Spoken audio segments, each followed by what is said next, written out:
We have Cody Lowry with me here today. Cody, I really appreciate this. This is going to be really fun. I've been looking forward to this conversation. But before we do, I want to point everybody to your website and your book. So head over to mrschmooze.com, and I'm going to make sure to have that link in the show notes. But thank you for your time here today, as you are the king of schmoozing, especially based on some of the stories I read about you. This is going to be fun. Yeah, I've had an interesting life and eclectic life, and I'm still living it and doing out of the box kinds of things. In the book, we talk about setting up a meeting with the President of the United States in 1 week, getting a baseball signed by the Pope, carrying the torch in the Olympic torch relay, getting a Super Bowl ring gifted to me by a NFL Hall of Fame coach, auditioning for Saturday Night Live within a 48-hour notice. And then in the book, I also talk about that, and I am not an athlete, and I never, up until I ran the Marine Corps Marathon, the most I ever ran was 1 mile. But I talk about leading the Marine Corps Marathon, and it's a funny story. The book has been doing very well. Most people, they've got a negative connotation, Jack, but schmooze comes from the Yiddish word schmoozing, which means to chat idly in a friendly or persuasive manner so as to gain favor in business or connections. And I have changed the definition. Today, we live in the most connected society in the history of the world, yet we're more disconnected than ever before. So, schmooze is about hearkening back to the days when we looked people in the eye, we greet them with a smile, our word was our bond, and our relevancy wasn't based on how many likes and looks we got on social. So, schmooze, my redefined definition of the word. It's about a winning smile. It's about making a great first impression. It's about being genuine. It's about communications. It's about getting your kids up at the podium and getting them started early, making a presentation in front of people. It's about building relationships and relationships that last. And hopefully we'll have time to talk about that. And at the end of the day, there is a common denominator, and people read the book, they will get it. It's about reaching out to people that are maybe not so well off. And in the book, I share many stories, and I tell people at the end of the day, it's not how many zeros you have after your name or the cashmere you have in your closet or the cars you have in your driveway. It's about how you treated the less fortunate and how you reached out and how you made a difference maybe in somebody else's life. Yeah, I hate to start at the very beginning. You and I talked just briefly before we hit record, and it sounds like your grandfather was very influential in your life. Although, on the flip side, you got another side of that coin. You had a rocky childhood. I'd like you to, I know we have a kind of a short time together, but maybe summarize a little bit of some of that and what you felt you needed to do to break through that mindset or that experiences there. Yeah, you hear wonderful stories and about the rags to riches. And I guess my story, starting out, could be characterized as riches to rags. I come from a pretty prominent family in Detroit. My grandfather was superintendent of schools in Detroit for 30 years. He was first president of Wayne State University. There's a high school in Detroit named after him, Frank Cody High School. And when my mom was growing up, she was actually raised with the automotive powerhouses of the day, the Fords, the Fishers. She made her debutante. She went to a finishing school. And I don't remember much of that life at all because our family moved to Fort Lauderdale when I was about 5. And my dad came from a pretty prominent family as well. But unfortunately, my mom and dad, they had a rocky relationship, and alcohol had a lot to do with it. And within a 7-year period, a 7-mile radius, we moved. Are you ready for this? We moved 32 times. We actually lived in 2 places twice. I can remember coming home from school, Jack, with my little brother, and we didn't live there anymore. And it was crazy. My dad eventually left, and my mom had to go to work for the first time in her life and raise 4 kids. And it was difficult. But out of that childhood came 4 kids that really understood life, and easy street isn't for everybody, and there's nothing lasts forever. And in my case, it lasted 5 years, I guess my first 5 years. But after that, myself, along with my siblings, we all started working at an early age. And if you will indulge me just a second here, I started selling papers at the when I was 11 years old at the Sunrise Shopping Center in Fort Lauderdale. And it was there, Jack, that I learned a lot of things. I learned about the importance of hard work. I learned about overcoming adversity. I learned about building relationships. I got a big lesson in having fun in life, and I used to have fun with the many people that I would encounter on a daily basis. A newspaper was only a nickel back then, but even then, especially when you're selling the third ranked newspaper in the market, a nickel's a lot of money. And they didn't care if it was the Blue Street edition or if it was the latest news. Most people didn't want the Miami news. We were competing with the Miami Herald and the Fort Lauderdale news, but I would work the mall. I'd go back and forth. Paper, sir, paper, ma'am. And if they went by and they didn't acknowledge me, and that really bothered me, even at age 11, I said, sir, would you buy a paper if I told you where you got your shoes, what state you were born in, and how many birthdays you've had? That got mostly everyone's attention. They would turn around, they'd look me up and down, and they'd tell me I'm in. And I'd say, you got your shoes on your feet, you're born in the state of infancy, and you've only had one birthday the day you were born. So I learned an awful lot selling newspapers. And as I alluded to yesterday about being kind, I think that's was a big lesson in my life. I was out in front of a very famous restaurant down there at the time called Wolfie's. It was a Jewish delicatessen, and I was pitching my Miami News, Saturday Miami News, next to a guy who was selling the early edition of the Sunday Miami Herald.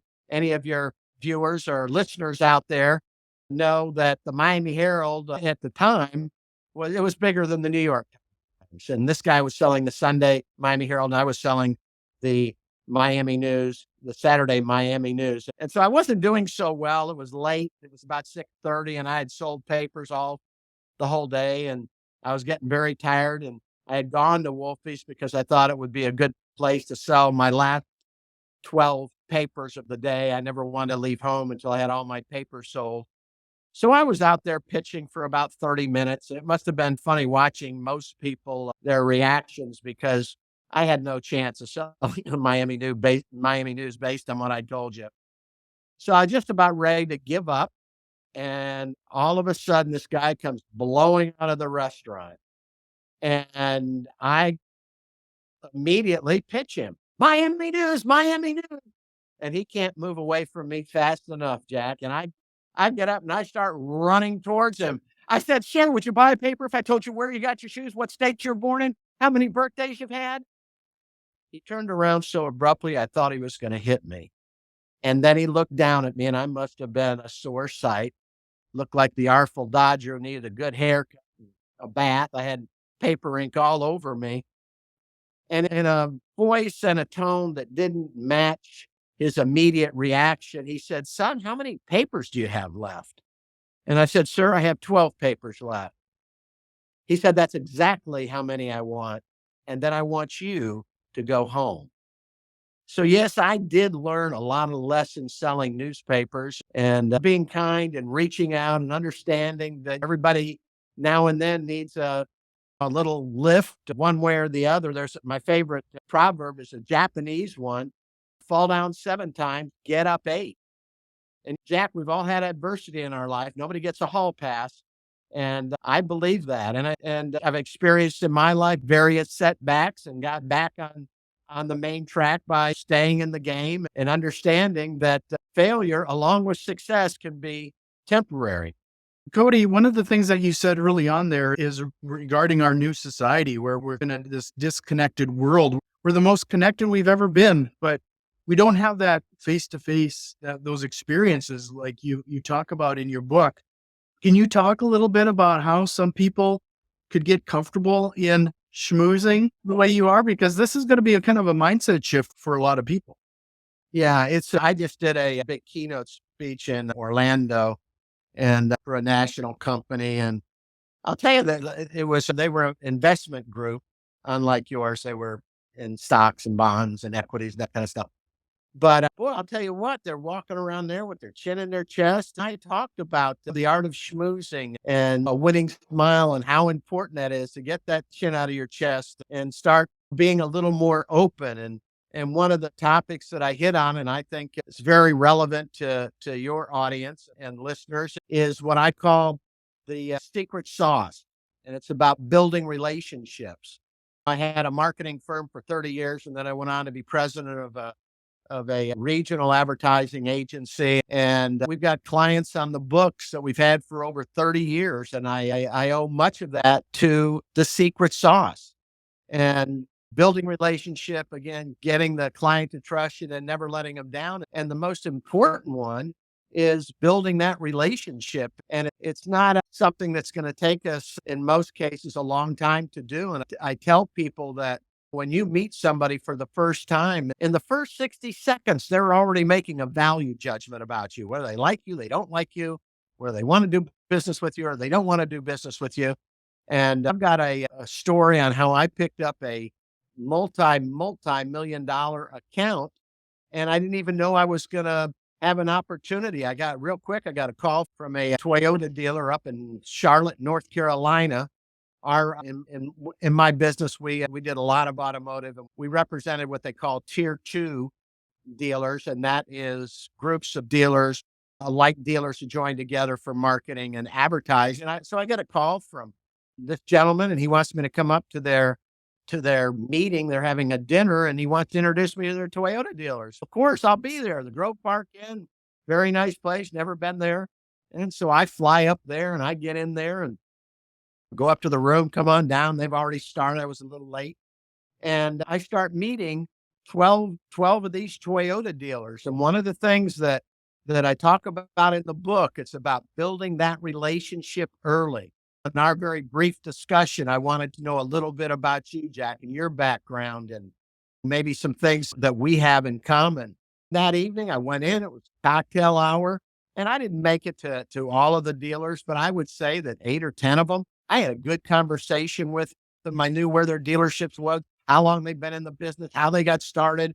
And I started building that relationship. And I started building that relationship, networking with all of them. I'm at dinner, and one of the dealers looks at me. He said, "Who'd you bring with you?" Now, I thought that was a very odd question. Who did I bring with me? I didn't bring my wife. I knew it was just a kind of a guy trip. And come to find out, Jack, they were having a presentation, major presentation for their business, for their association the next morning. There were 4 agencies invited. I was one of them. The other agencies that were invited, I mean, they were some pretty big names, and they had the best of the best with them. They had their creative guy with them. They had their media person with them. They had storyboards. They had parting gifts for the dealers. And I almost couldn't believe what this guy was saying. And I told him, I said, no, I didn't bring anyone. And I didn't let on too much then that I was actually thinking about backing out. And I went up to my room and I was thinking, this is crazy. What do I have? I got me. I've got my background. I've got a sizzle tape with me. And the sizzle reel is something every agency had. And ours was as good as anybody's. But I was trying to figure out why I should make a presentation. And the more I thought about it, I said, you ought to go for it. You don't know, you don't have any spec creative, but you know your creative strategy and go over that. You don't know the market at all. And I didn't know the market at all, but I knew our media strategy and I knew how we bought. So this is the best part of the story. I decide that I'm going to make that presentation. I get up in the morning and I go down and I meet 3 other agencies, and they're all dressed in their brother's best. And the people with them, they're all dressed in their Sunday best. And as I said, they've got their storyboards and all kinds of, they're ready to go and they're dismissing me, right? Some guy by himself and maybe a business card that he can hand out later. So you got to understand, in this particular niche, these dealers make decisions quickly. It's not, okay, make a presentation and we're going to make a decision here in 2 or 3 weeks. That's not the way it works. They make a decision right now. So in advertising, Jack, you either want to be the first up or you want to be the last up. And as it turned out, I was last. So they called me in, and when I went in, hey Cody, how you doing? That was fun last night. Hey boy, and it's I've known these guys 100 years, okay?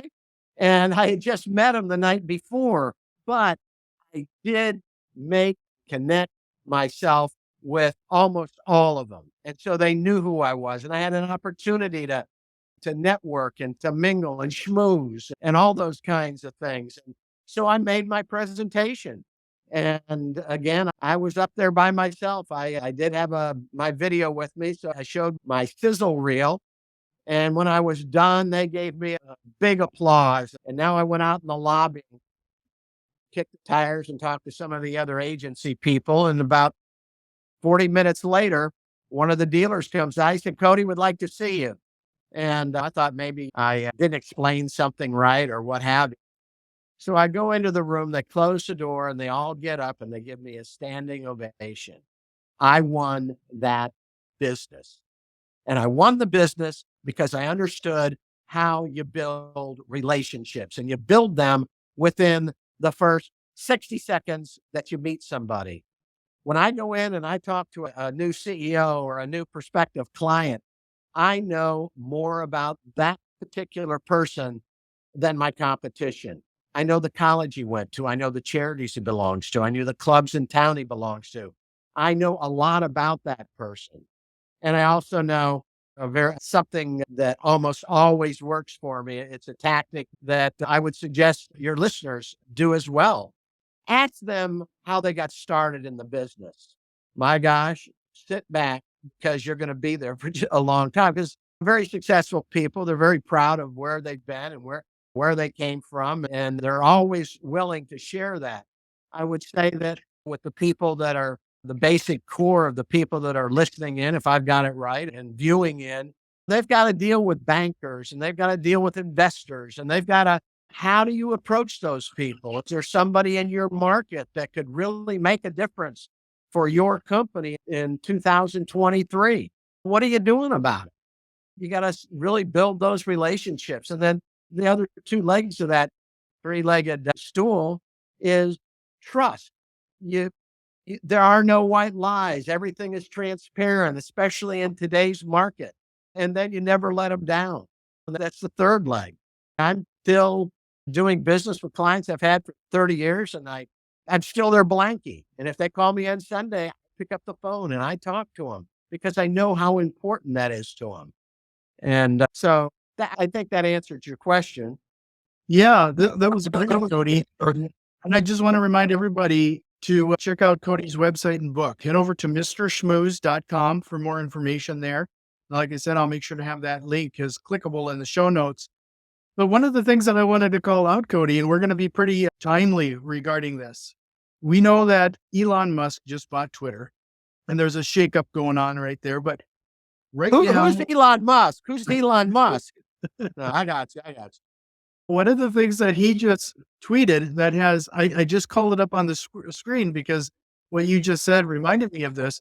And he's gotten over 500,000 likes by saying the words, "Why is small talk legal?" Wow. And you just talked about why it is not only why it's just downright important, especially if it's a targeted, thought out, what the purpose driven small talk is probably a better way of putting it. At the end of the day, Jack, people want to do business with people they like, and they want to do business with people they know. And if they don't know you, they can't like you. It was that quote, you never get a second chance to make a first impression. And how true. And so that was something that in my business career, I'm doing a lot of speaking now, but in my traditional business, I always made sure that I did make a good first impression. I can tell you, when you work with automobile dealers, and I learned early on when I was a young punk just starting out in advertising, I said, my God, these guys dress like they just walked out of a GQ magazine or something. And so I made it a point then, even though I couldn't afford to dress like them, when I walked in a room, I looked like them. I had Alan Medman shoes. I had the right suits. And unlike some of these dealers who really couldn't put it all together, I could put it together. So there's nothing more important than, and Elon Musk speaks to it, is mingling with the people you're doing business and small talk and all those kinds of things that I think he was trying to convey. One of the other things that you brought up is establishing these long-term relationships is one of the things that I actually struggle with, and maybe it's just maybe you can solve it for me, is remembering or finding the proper tools to remember all of this information that you establish the small talk.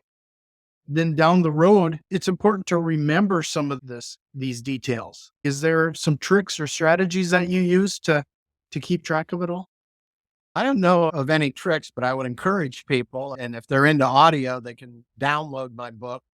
And I lay it out pretty succinctly in the book. And I'd say it's a great tool. And I did not say this. The publishers wrote this, but he said, not since Dale Carnegie's iconic 1939 book, How to Win Friends and Influence People, has there been a better roadmap for one's business life. And I would just encourage your people to read the book. As I told you earlier, it's an easy read. It's a funny read. It's inspirational for the reasons that I outlined earlier. And it's easy because, Jack, as I told you, I don't have a big vocabulary, so it's easy for everyone to read. With all of your experience, you probably have some stories. Let's talk a little bit about one of the biggest mistakes you've experienced as a business person and some of the lessons you learned there. Yeah, so I would say that one of my biggest mistakes in business is when I got into business, I was a 50-50 partner. And I just had this discussion a week ago about a young man who's thinking about going in. And he's going to be 50-50. And that didn't work out so well for me. And I know there's a lot of businesses out there that are 50-50 and they've done very well. But I can tell you that on two occasions, when I went 50-50, it didn't work for me. And so I tell people either be 51 or 49 because you know where you stand in either situation. So I think trusting in other people early on. And if you're bringing in 90% of the bacon and giving somebody else 50% of the take, then I think it just doesn't sit well with me. And you asked me and I told you. You know, I think my listeners are tired of me saying it, but it's one of those things that I preach quite a bit. You either start with an awkward conversation or you'll end with one. Exactly. Exactly. Cody, you have so many fantastic stories, and I'm not going to be the one to select the best one, but could you share one of the stories regarding how your schmoozing techniques has put you into what people would think is an impossible scenario or outcome? Yeah. So like I said, setting up a meeting with the president of the United States, the ring gifted to me by an NFL coach, carrying the torch in the Olympic torch relay. One of the things that's the sizzle, and it's in the front of the book. One of the stories that I tell in the book, and it's not part of the sizzle, but I get into it, and it's about being persistent. And I got to tell you that's one of the things that I really credit my success with, and it's being persistent. And early on in my career, long before I got into the advertising business, I was a stand-up comedian. And it was long before the day when you got a regular gig at a local comedy store. It was, if you did get an honorarium, it was unusual. And you usually, you did it until somebody, or you went on stages and hopefully somebody was in the audience and recognized you. My wife and I we were already at this stage. And we had decided that we were going to move to Las Vegas. I had already made contacts with some comedians that were doing pretty well out there. And in my really brief career, because at the time I'm pretty raw, right? I decided that I wanted to go to New York and kick the tires and see what's going on there. And so, without a big budget, and I can tell you that I stayed at the YMCA by the United Nations, and I don't care how good they tell you YMCA is, it probably isn't very good today, and it definitely wasn't good then. But anyway, that's where I stayed. But I went up there and I went to Catch a Rising Star and the Improv and some other places. I actually got on at the Catch a Rising Star and did pretty well. It's a great story about what happened and me getting on stage and what have you. And I would just remind some of your viewers here that Catch a Rising Star was the biggest comedy club in the world. And get on that stage was pretty special, and I schmoozed my way on. But I had about 2 days left when I was in New York, and I said, you know what? I said, I'm here. I'm going to audition for Saturday Night Live. And they're right around the corner, Rockefeller Center. Why not? Sometimes it's good to be naive in life, and I was definitely naive. And so I called up the TV show at the Rockefeller Center and secretary. I checked, and the talent coordinator's name was John Head. And I told him that I wanted to speak. I had researched that. And I wanted to speak to Mr. Head. And they put me right through to him. And a real nice guy, an English chap. And we're talking. And I told him that I'm in Florida and I'm only going to be up here for another 2 days, and that I do Jimmy Carter. I do Jimmy Carter better than Rich Little. And if he becomes president, you're going to probably need somebody like me on your show. My name is Jimmy Carter. Always tell the truth. If I will tell a lie, I don't know the truth. And it goes on and on. But anyway, I thought I'd throw that in. So anyway, Jack, he says to me, he says, listen, he says, I'm a little tied up right now. He says, give me a call back tomorrow morning. I call back tomorrow morning. Guess what? He's not available. Call back again. I call back again. I call back. I absolutely wore the receptionist out calling it. Poor thing. She had to keep making excuses why he wouldn't get on the line. And I suspect the reason he didn't want to get on the line because he really didn't want to talk with me any further. But anyway, and that's why I think it's important to understand the importance of staying persistent. At about 6 o'clock, I said, well, you know what? Maybe he's got a telephone. Maybe he's got a listed number. And this was before the advent of cell phones and what have you. So I looked him up, called information, and can you believe it? There's a John Head who lives in Long Island. And I call the number. And guess who picks up the phone? It's Mr. Head with his English accent. And I said, Mr. Head, this is Cody Lowry. And he goes, you are unbelievable. He goes, so now we start talking, and we make an appointment for the next day for me to meet him at the studios of Catch a Rising Star. Now I'm going up the elevator and I'm thinking to myself, what are you doing? You are raw talent. You're going to audition for Saturday Night Live. But I must tell you, Jack, when that elevator opened, calmness came over me, and I said, you know what? I belong. And I went up to the reception desk, and Mr. Head is waiting for you. I walk into the room. There really wasn't a stage. It was a platform. And I met him, and just a very nice guy. And I went through some material. I had a fat cell on vasectomy for $14.95 that is still funny today. I won't go over that with you. It's in the book, by the way. A do-it-yourself kit, actually. But then I got into my Jimmy Carter, and he loved it. And he wasn't rolling in the aisles, but I could tell a genuine smile when I saw it. And when I was done, he said, Cody, I want to get 2 more people in the room. I want them to see that impression. It's okay. So he went and got the other 2 people. He had not formally introduced me to either of the gentlemen, but I went through the Carter routine again, and they applauded, a little applaud, and they left. And he said, Cody, you knocked it out of the park. He said, listen, I'm going to see you around town. Let's see if Jimmy Carter becomes president, and maybe another audition or whatever. But I did not get on Saturday Night Live, and Rich Little became president. But people ask me today, Jack, they say, do you regret not really pursuing it? I got to tell you, my goal wasn't to do stand-up comedy. My goal was to go out there to Vegas and earn my stripes, and hopefully I could parlay that into a sitcom or whatever, because I was big into acting and what have you. But they asked me, don't you regret not doing that? Well, let me tell you something. First thing you'll see in my book when you open it up is a picture of my 11 grandchildren. And I can tell you that there is nothing, including headlining at Caesar's Palace, that I would give for the joy and the happiness and all those kinds of things that 11 grandchildren can bring to the table. That was a great story on persistence. And it reminded me of, you'll have to forgive me. Now, I've watched a number of YouTube videos with you and a few others. So I think I saw it recently where you said that old adage, work hard or work smarter. And there's no such thing. There's nothing that can beat the hard work.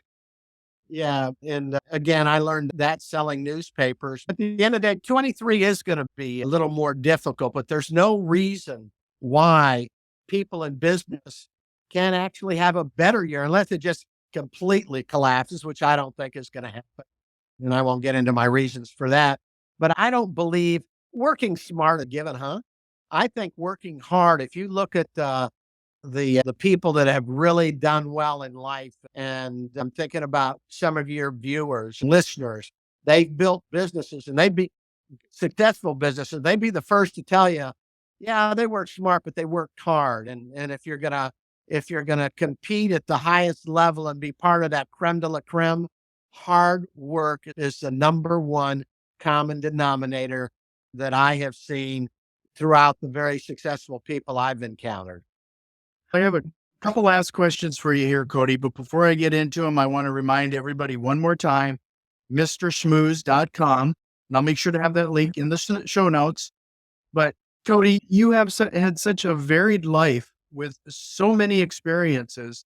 I'm always curious as to how you're going to answer this one. If you could go back in time and give your younger self one piece of advice, what would that be? One piece of advice I would say probably listen, I was born with a lampshade on my head, okay? And there are times that I probably should have been a little more serious and I wasn't. And so I would just say that and then we're talking about growing up. I was the kid who cut up in class. I'm the kid that got spanked in fifth grade by Mrs. Lipstrew. And so I wish that in those particular years, I would have been a little more serious, and I wasn't. I had a lot going on, moving every other week, and AD on top of it, and that's before they knew what that was. But to answer your question, it would have been to be able to buckle down earlier than I did. I worked my way through college. I didn't have any resources, and I had a car, a Corvair that used more oil than gasoline that I managed to acquire. And but that's where I really got serious about my academics and really learning something. And I guess when I look back, I was proud of the fact that if you look at my high school grades and my the score on my SAT scores, I probably wasn't couldn't got, have gotten into too many schools, but I did get into statewide university and did very well. And maybe I would have liked that opportunity to get a little more serious with my school before I did. Cody, is there a question or concept you wish we would have covered on today's show? There really is, and I've enjoyed talking to you, Jack. Congratulations on your success, over 400 podcasts. That's something to be very proud of. I would just encourage your audience to read the book, and if you need a speaker for your next association meeting or your own personal business, go to my website, mrschmooze.com, and it's all there for you to digest. I'll make sure to have all of those corresponding links in the show notes, but really appreciate your time again, Cody. I hope you'll consider coming back again sometime. I would love it. And thank you, Jack, and thank you to your audience.